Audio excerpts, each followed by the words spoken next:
Good evening. 24 hours ago, it had seemed the battle in the Spratly Sea might soon be over. Now we learn that there has been a major breakdown in naval intelligence. We go first to TCN's Greg Hayes on Capitol Hill. Greg. Jim, this was a snafu that jeopardized the lives of thousands of U.S. sailors in the Spratlys area. And the politicians on the House Intelligence Committee want answers.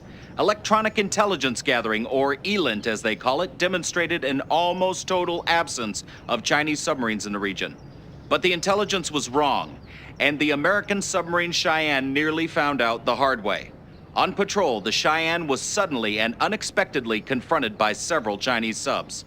While the Cheyenne escaped unscathed and managed to damage a number of enemy vessels, this incident has certainly shaken up the defense establishment here in Washington.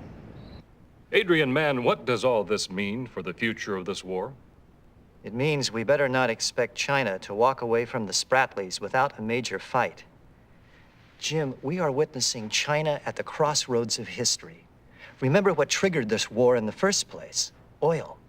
The Chinese have had their eye on the Spratlys since the foundation of the People's Republic. They wanted the oil they suspected was under the Spratlys. For China, which has only limited energy supplies, such resources would be invaluable. But they didn't have the technology to find it. The discovery of these huge reserves by the Bentic adventure gave them a reason to make their move. Any other driving forces at work? Yes, and his name is General Yu Q. Lee.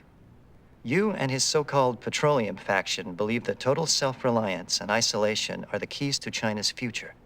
Tremendous oil reserves are a critical ingredient in his thinking. Here's a man who rose to power by developing oil fields for Chairman Mao. I suspect that in the wake of the Spratlys oil discovery, Yu and Li Peng made a deal. Yu backed up Li Peng's bid for power with troops, and once in, Li Peng sent his navy to grab the Spratlys oil for General Yu.